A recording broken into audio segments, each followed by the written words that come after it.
Alrighty, welcome back everyone. We just talked about some of the talking points going into the Big Ten. That will likely wrap it up for the Big Ten. We'll move on to another conference tomorrow, but let's get into some of the biggest freshmen going into this year. There are so many. I think this year in particular, I feel like we're going to see a lot of freshmen making a lot of big time plays. Obviously, the big one is Dylan Raiola out in Nebraska, but we're going to start with the SEC today and break down some of the big time contenders and who I think is going to make an immediate impact for them. And I want to start with Georgia. And frankly, I included both these guys in this picture because I can't choose between either of them. I chose Ellis Robinson initially, and then over the night, I started thinking about KJ Bolden. But regardless, both these guys are hugely important. I think Ellis Robinson has a little bit of a different task ahead of him. And I think it's mainly because Malachi Starks does not play corner. If you have the best guy in the back end at your position like KJ Bolden does, there's a little bit less pressure on yourself. I think Ellis Robinson might be a guy that you need to trot out there pretty early on. I do believe Daniel Harris is going to be a good player. I think Dalen Everett is a fantastic player, but I think Ellis Robinson's one of those guys that is going to be called on at big moments, whether it's through injury or through some different things. I think he's going to be called on at a moment where he just has to make a play. And you'll find that they're going to attack him a lot because he's a freshman guy, because he's a little bit undersized for that corner position. He's fantastic in coverage, but overall, they're going to attack him, and he's going to have to make some plays for UGA this upcoming season. So I'd lean Ellis Robinson by a hair, but both those guys in that picture, KJ Bolden included, are just going to be hugely important for this team. And then we'll move right along to Texas. Colin Simmons is the answer. I know Ryan Wingo is making a ton of headlines around there, but Colin Simmons they just need. Texas over the last couple of years, the pass rushing has just not been good, plain and simple. And it's been a couple of different reasons, some scheme related, some player related, but this guy is as pure of a pass rusher as you will find, especially coming out of high school. He just does ridiculous things. I believe he had 20 sacks his senior year of high school. It's just ridiculous what he did on the football field down there at Duncanville. But the point of this is he's going to see a ton of snaps pretty much from the get-go. I don't know if he's going to start, although he might, but I do think he's someone that's going to be huge for them late on in the season when he's gotten his feet under him and he can kind of just unleash his pass rushing ability. He's going to be scary. And then obviously Ryan Wingo is another candidate here, a fantastic wide receiver that's been playing really, really good football, but I'm not worried about wide receiver at Texas, and I won't be for quite some time, I don't think. So I'm not necessarily too worried about that. I think Colin Simmons is much more important to Texas' success. And then Xavier Brown is the easy answer for Bama, to be totally honest with you. Ryan Williams is another wide receiver that definitely will play a part, but at the end of the day, they need help in the back end. They need people to step up. They need young people to step up, and this is the main among them. Xavier Brown will likely be the starter across from Domani Jackson when the season starts, and he's got to start really fast, to be totally honest with you. Obviously, they do have a little bit of a warm-up game to start the year, I believe against Western Carolina, if I'm not mistaken. But then they go to Wisconsin, and then they have a little bit of a buffer. Then they play Georgia. So he doesn't really have a lot of time to get accustomed to things. He doesn't really have a lot of time to play some lower level talent that he can play some really good football against and get some that confidence up. He's got to be ready to go because I understand people are kind of scoffing and laughing off that Wisconsin game. If the back end is not as secure as it needs to be in that game, it could get interesting pretty quickly. I'll just be totally honest. I do really like Xavier Brown, and I think he's going to be a fantastic player, but if it takes him some time to get there, which it likely will, it could be a tough first couple of weeks for that back end of Bama's defense. But it'll be fascinating to watch that. I think Xavier Brown is going to be huge for this team this upcoming year.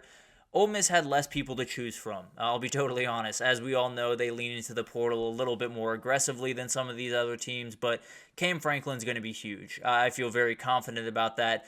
I do think the D-line is strong. I think the front line D-line and a couple of guys in that back end are going to be really, really capable. The depth isn't great. The depth isn't necessarily where you want it to be. That tends to be the trouble when you lean into the portal as aggressively as they did. you don't necessarily leave you a ton of ability to have the depth that you would like to have at those positions. Not to say that they don't have a really good defensive line and very capable, but just to say that's the worry that I have for this team is the D-line and the O-line depth, to be totally honest with you. Worried about both those positions, but Cam Franklin could help that a ton. If he comes onto the scene and really just makes an impact pretty much right away, he could be huge. And going on with a guy like Walter Nolan or a guy like Chris Hardy, who's a fantastic player they brought in from Jacksonville State, I think all of those guys could be hugely important to his success this upcoming season and developing him into the player that he really can be throughout his time, which is really darn good, frankly. Another D lineman on this list, Dominic McKinley, total layup for LSU. There's no question they need a guy on the defensive line. And I think Dominic McKinley might just be the guy that you see, his freshman year he came in and Bo Davis came in as the defensive line coach. When he walks out, I'm going to be just astounded to see what the development has been, because this kid is already special. He's already incredible in so many different ways.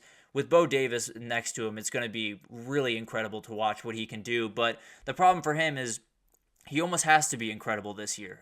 They have, I don't want to say no one on the D-line. He probably won't start on the D-line from the get-go, but he's going to get snaps from the get-go, and he's going to have to be huge throughout the season, and I would not be surprised one bit if he was the most impactful D-lineman they had by the end of the season, if I'm being totally honest. And while that's not necessarily ideal for this situation, it does give you a good idea of how good this kid can be. But then let's move on to Texas A&M.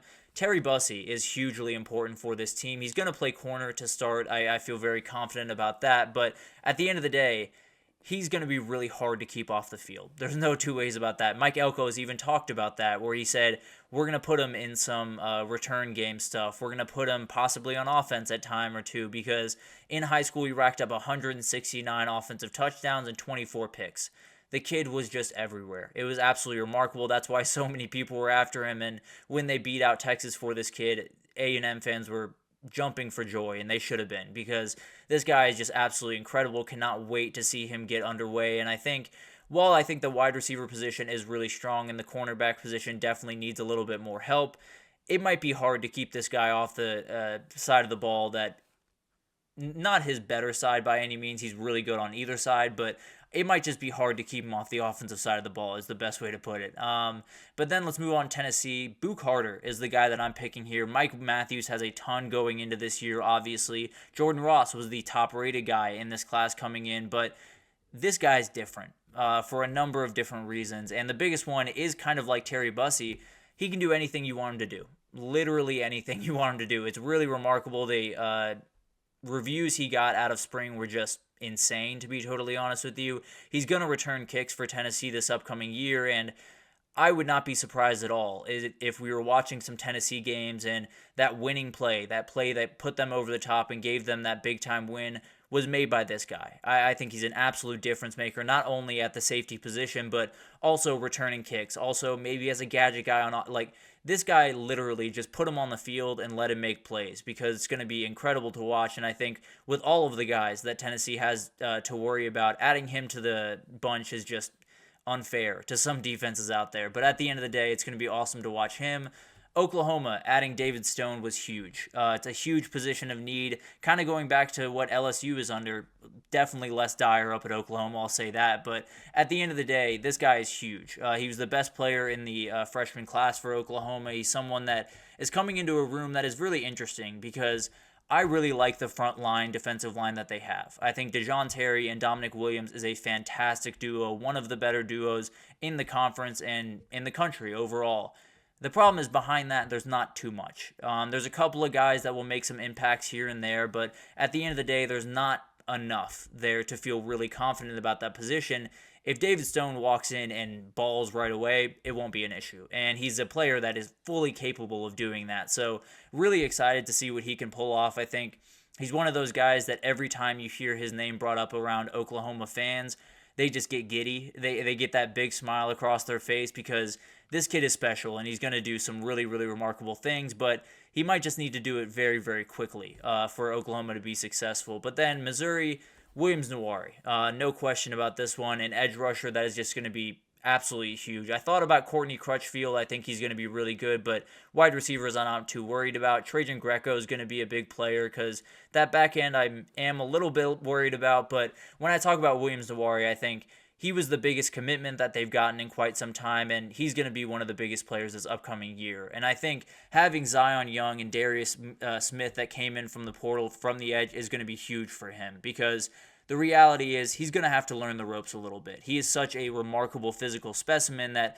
sometimes you get to the next level and you don't necessarily have the technical tools that you need. With those two guys helping him out, he'll have no problem. I can almost promise you that. I also think Johnny Walker Jr. is a really good player, so he'll have plenty of guys to play off of, and I think at the end of the year, there could be a world where Williams-Nwaneri is the most disruptive player that they have on that team. So a ton of big-time freshmen in the SEC this year. There's no two ways about that. And that doesn't even include who I think is going to be freshman of the year in this conference in Cam Coleman down in Auburn. So there is going to be so much going on in the SEC around the freshman class. LJ McCray over at Florida is going to be huge. Perry Thompson at Auburn is going to be huge. So a ton of guys that I'm just so excited to watch, but wanted to keep it to the teams that are just a little bit higher on the odds to win the conference. So we'll continue doing that. We'll wait. We'll probably do the Big Ten tomorrow and then continue on and maybe use that as a moniker to go forward on schedule releases and breaking down some of the rosters and things of that nature as we get closer and closer to the season. But